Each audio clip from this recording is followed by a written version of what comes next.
तोर चरण पखारी ले त्यों दाई छतिया के थारी। छत्तीसगढ़ के राजनांदगांव जिले में स्थित है बर्फानी धाम, जिसे मां पाताल भैरवी के मंदिर के नाम से भी जाना जाता है। यह 3 तलों का मंदिर है, जिसमें सबसे नीचे भूतल पर मां पाताल भैरवी विराजमान है।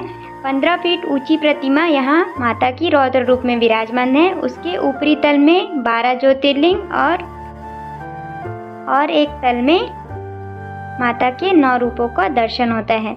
यहाँ भैरव बाबा की भी प्रतिमा स्थापित है।